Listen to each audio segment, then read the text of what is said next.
Aha! Kain yung pagkain. Teka, bulkan ito. Ang probinsya ng Bicol, para sa mga turista, hinding-hindi raw maubusan ng pakulo. Katunayan, may isang bayan sa Albay na punong-puno raw ng pakulo. Literally. Mula sa mga kumukulong dagat at lawa. Nag-iinit ng mga pagkain. What's your name? Teka, ano nag-iba? Yung lasa ba? Napa-English ka? Uy, mainit-init pa. Fresh na fresh.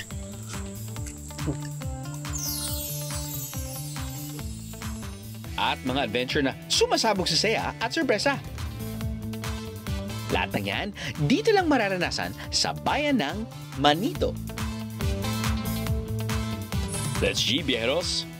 Sama-sama tayong bumaybay sa Albay. Sa Manito, Albay, may mga alimango na makukulay. Fiddler crab ang tawag sa mga ito at ang kanilang misyon, gawing mas malusog ang mga bakawan. Pero ang alimangong hinuhuli nila rito para mapagkakitaan? Mga mud crab.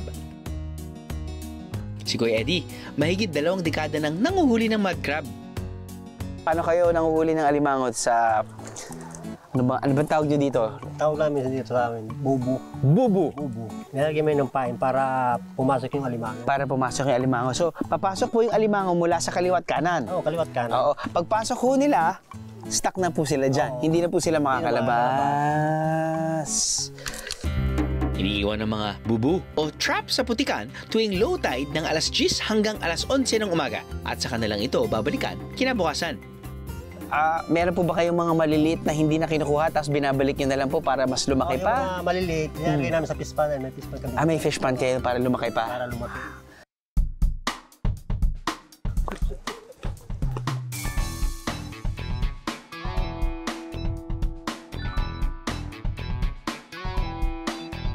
So, normally, 1, 2, ganyan? Hanggang 3. Hanggang 3, okay. Tapos yan, dinadala nyo na lang papunta doon? Oo, doon namin tinatalian sa baba. Meron po bang seasonal po ba yung panghuli? May buwan ba na mas marami? May buwan. Oo, may buwan. Ano pong buwan na mas marami? August. August.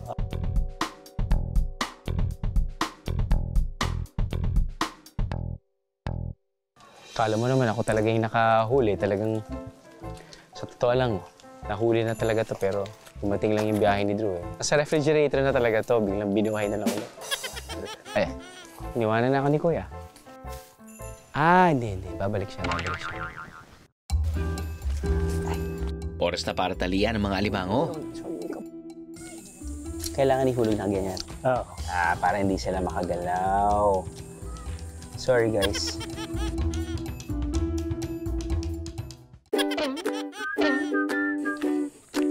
Ayaw na sir lumabas, oh. Oo nga eh. Nahilo na nga siya eh. Hilumango. Okay. So, gagayanin, lalagay ko po yung paa dito. Tapos nun, ilalagay ko po dito. Pag ganyan. Oo, dyan sa baba. Sa baba. Tapos nun, tama po ba? Oo. Igpitan mo sir, igpitan mo yan. Tali mo, igpitan mo po. Baba. Yan sir. Diyan. Dito po, pag ganyan. Yan, tama. Slowly but surely, doble ingat lang sa pagtatali. Baka gumanti ang mga alimango at tayo ay masipit. Hehe. Hindi ako pwede dito. Napakabagal ko. Sanayan na yan, sir. Yan. Sabi niya, hindi to pro yung nangano sa akin. Ang Manito Mangrove Eco Park, dati ng degraded forest reserve noong 1990s. Ibig sabihin, hindi na maganda ang lagay nito at halos wala na itong pakinabang sa mga hayop at tao na nakatira malapit dito. Pero sinikap itong ayusin, Bieros. Kaya ngayon, buhay na ang biodiversity dito. Naging sikat na rin ang puntahan ng mga biyero.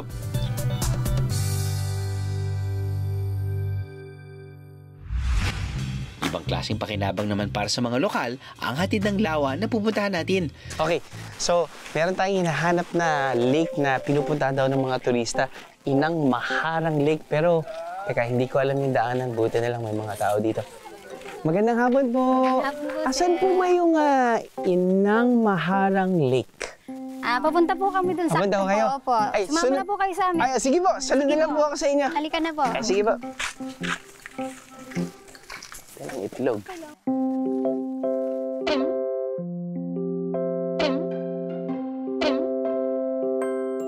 Dami niyo pong dala, no? Opo. Ito bang lutuan dyan? Sir, nandito na po tayo sa Boiling Lake. Dito na po. Opo.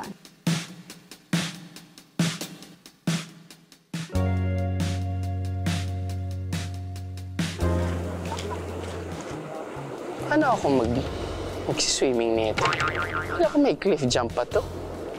Dito sa bayan ng Manito, hindi sila naliligo sa kanilang lawa.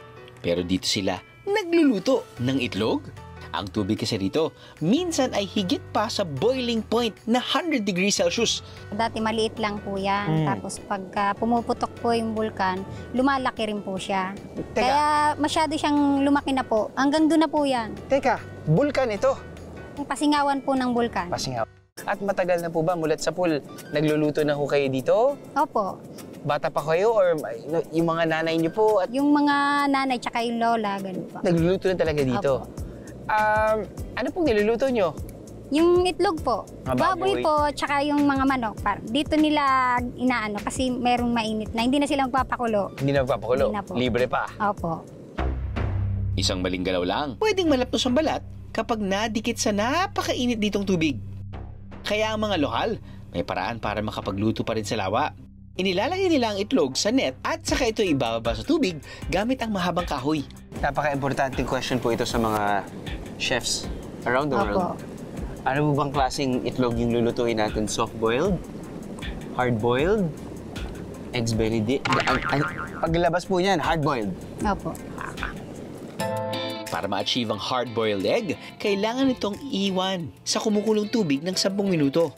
Pero ang mga itlog na ito, 4 na minuto lang namin inilubog sa kumukulang tubig. Sapat na oras na ba ito para maluto ang itlog?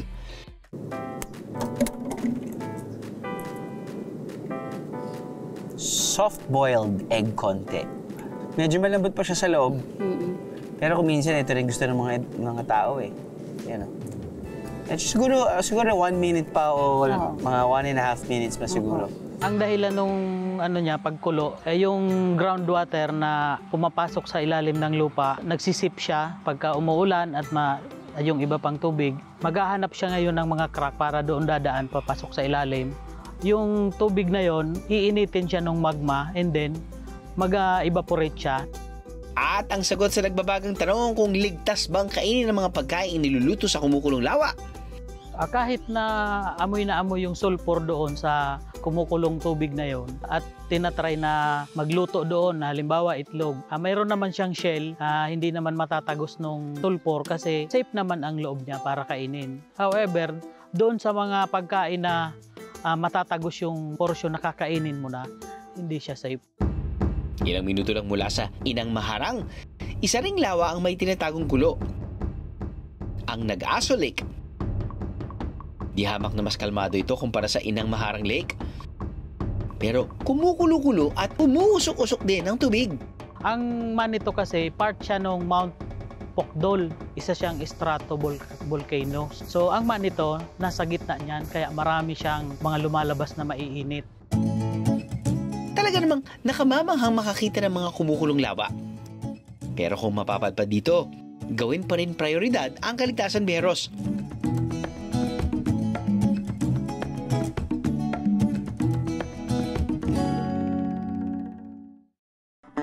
Hindi lang lawa ang nagiinit dito sa Manito, pati ang pagkain, umusok din. Pero hindi dahil sa mainit at temperatura, kundi dahil sa anghang. Katulad na lang ng empanadang ito, na ang palaman, ang signature dish ng mga Bicolano, ang Bicol Express. Gagamitin natin ang empanada sa isang laro, biyeros. Alright mga bihara, nandito tayo ngayon sa Manito Albay para sa ating Bicol Express Empanada Game.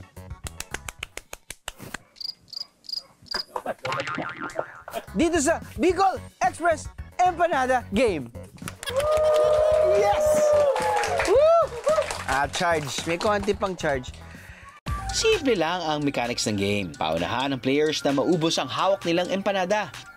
Pero tuwing lilingon ako sa kanila, kailangan nilang tumigil sa pagkain at paggalaw. Kung sino man ang mahuli kong gumalaw, tanggal na sa laro. Let's play the game in 3, 2, 1. Anyway, yung Bicol Express Empanada, ay, nakikinig na sila. Sarap, malutong, bagong luto. Pero, mga statwa. Oh, parang may kinamot lang yung isa. Maski yung mata hindi gumagalaw. Aha! Huli ka! Subo na subo! Ang galing ng... So, pag titingin lang ako, doon lang sila magsistop. Pero pag titingin ako dito, kakain sila. Aha! Gumagaling yung mata eh. Ang galing parang...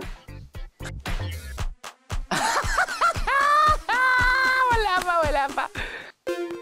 Ang ganda ng pagkain ng Bicol. Aha! So, 3 nang wala. 3 na lang natitira. Yung isa sumasakit na yata yung tiyan dahil yung kamay nasa tiyan. Yung isa, patapos na. Yung isa talagang walang... Aha!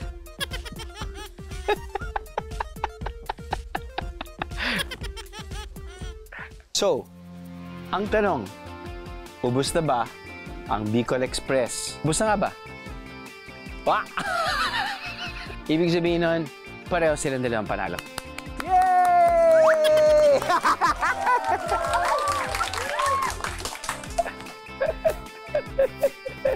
Adal dyan, congratulations, 1,000 each, brother.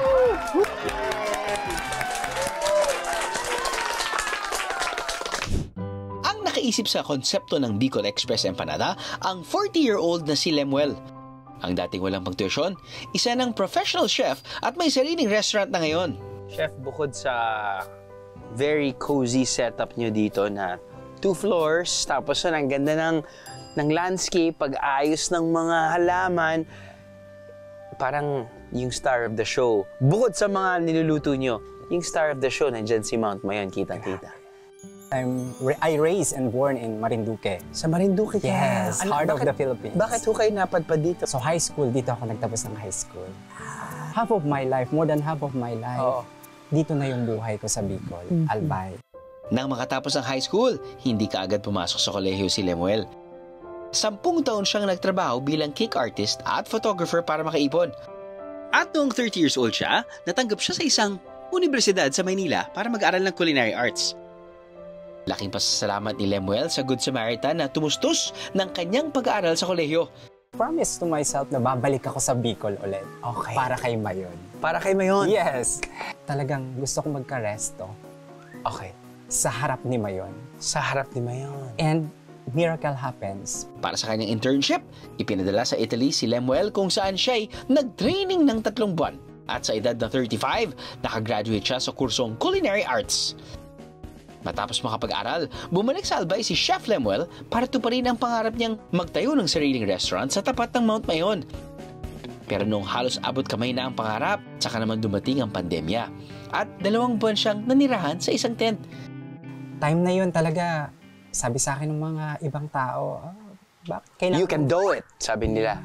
May nagsasabi ng gano'n, may nagsasabi ng, hindi yan magkiklik dito. Pinupush ko yung sarili ko na, sige, kahit na hindi ko to pabayaran sa kanila, free taste lang po to, trial and error. Trial. So, hanggang sa may nag-order na, 300 pieces empanadas.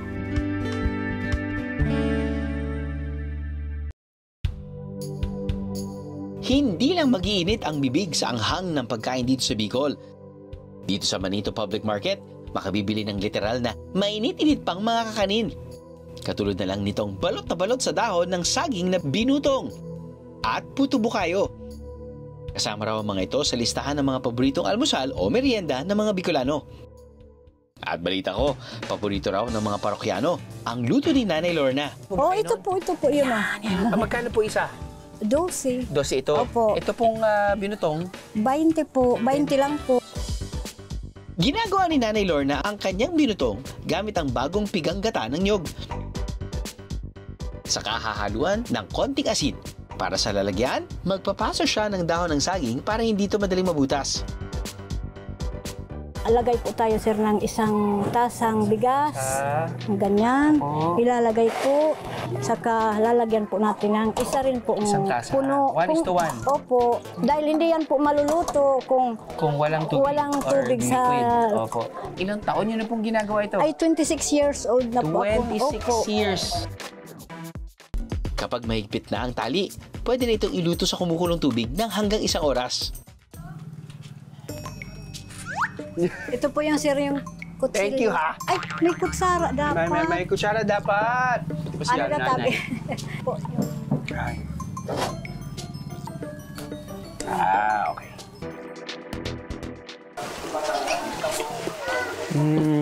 Yep. Para siyang mas malambot, mas maalat na suman. Yun. Pero nandun pa rin yung sarap niya. On the salty side siya, di ba iba yung hinahalo mo yung sweet and savory? So maglalagay ka ng bao dito, matamis na bao. Oh, tapos nun mangga. Naku! Naglalaway na nga yung cameraman namin. Nahulog na yung laway.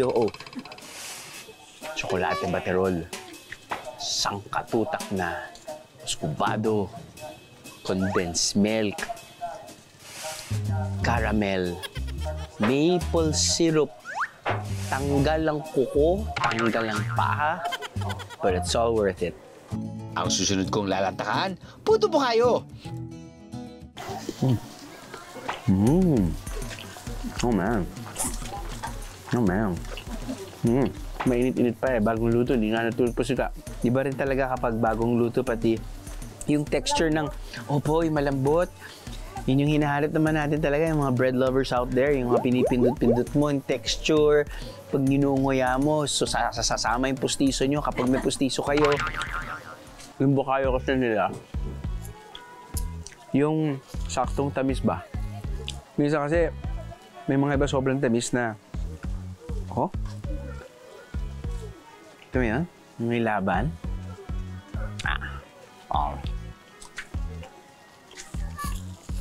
Nakaka, 12 pesos, nakakabusog to. Buhin ko to. Yeah, busog ka na. Paano?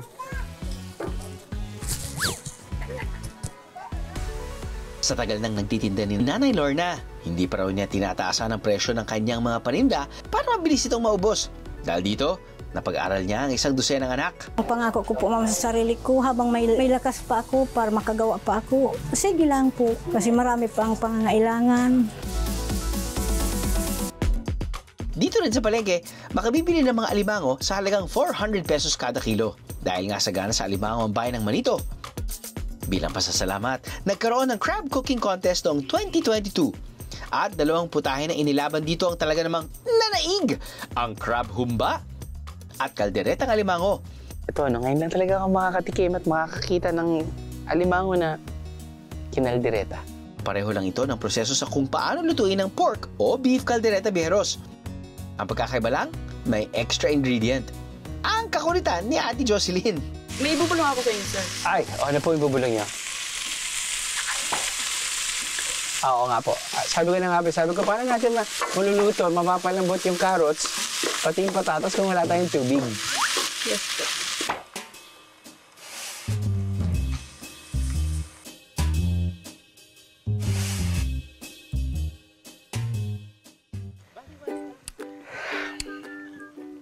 What's your name?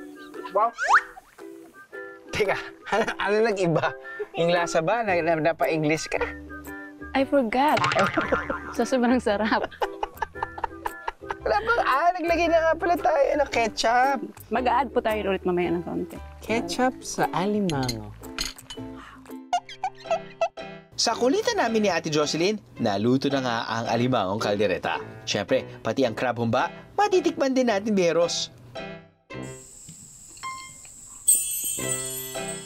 Pwede rin. Pwede rin pala. Gets. Humba nga talaga siya. Siyempre, humba ingredients eh. Although, katulad ng sinabi ni nanay, bakit hindi ito niluluto? Dahil, medyo mahal. Alimango eh.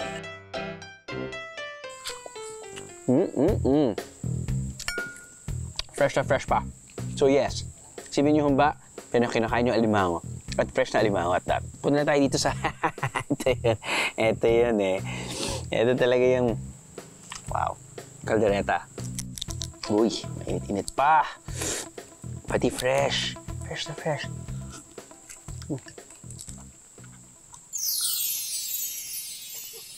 Calderetang caldereta. Alam mo, may lesson eh. May lesson dito eh. Kahit pagluto ka ng hotdog, tapos yung ingredients mo, caldereta o humba, yun talaga yun. Yun talaga yun. So kung gusto mag-cost cutting, lahat ng ingredients ng paborito nyo, adobo, caldereta, humba, kare-kare, sinigang, itlog. Yan po yung, di ba? Wow. I learned my lesson today. Thank you, Nay.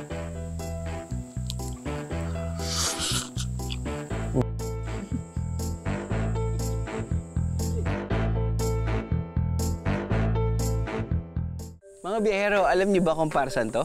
Pwede mo naman gawing Wi-Fi? No? Suot mo nga, pre. May tao. Pang blush on. Oh, yeah.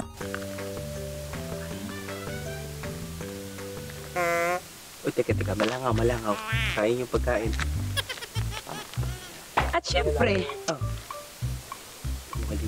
Yun talagang original. Dahil late ako, pupunta na ako sa school. Ang totoo niyan, ang walis tambo na made in Manito, isa raw sa pinakamatibay na walis sa buong Pilipinas. How true? Si Tatay Domingo, kabilang sa pamilya na gumagawa ng walis tambo mula pa sa kanyang kalululuhan. Oo, halos po ang gumagawa niyan dito sa amin. Mga 80 to 85% walis tambo po ang pinakahanap buhay. Kahit anong pagbaloktot sa walis na to, nako, walang lagas yan. Sana all secured. Ang kanila raw sikreto, nasa proseso. Isa-isa nilang sisiguraduhin na tuyo na ang mga talahib na kanilang gagamitin. Papagpagin ito para magpantay at matanggal ang maliliit na bunga nito. Tsaka ito puputulin. At ididikit sa kahoy gamit ang alambre, tali at pako para talaga namang secured. 2 beses itong tatahiin para hindi maglagas. At saka lalagyan ng sticker para ang hawakan ay hindi magaspang. Mabibili ang kanilang walis mula 60 pesos hanggang 180 pesos. Well, depende sa laki. At pwede pang magpa-personalize ng walis, ha? Tuwing Oktubre, ipinagdiriwang sa bayan ng Manito ang Nito Talahib Festival bilang pagkilala sa kahalagahan ng mga damong ito sa kanilang bayan. Nito, kung saan hango ang pangalan ng bayan ng Manito, at talahib na ginagamit naman ng material sa kanilang walis. Ang ilang lugar sa Manito, nasa tabing dagat. Pero natatangi ang dagat sa Barangay Pawa dahil hindi raw ito pinaliliguan sa mga turista. Sobrang mag-ingat po tayo dito mga turista na pumupunta po dito sa amin kasi medyo delikado po talaga dito. Marami nang na-disgrasya dyan. Tulad nung nakaraang may nakita kaming kalabaw na nakalusong dyan. So bali hindi na siya nakalabas. May parte kasi ang dagat na kumukulo. Mahigpit na ipinagbabawal ang direktang paliligo sa mga kumukulong tubig. Pero don't worry, biyeros, dahil may mga pwede rin namang paliguan. Tulad ito. At ang catch? No entrance fee. Kahit malapit ang bayan ng Manito sa Bulkang Mayon sa Legazpi, wala pang patunay na maaring konektado ang mga katubigan na ito sa geothermal system ng active volcano. Ang bawat bulkan ay may mga fumarole o vent na maaring makita sa mga lugar malapit dito, tulad ng bayan ng Manito. Ang bawat vent o labasan ay may magkakarugtog na daanan mula sa bulkan kung saan lumalabas ang mainit na gas ng bulkan.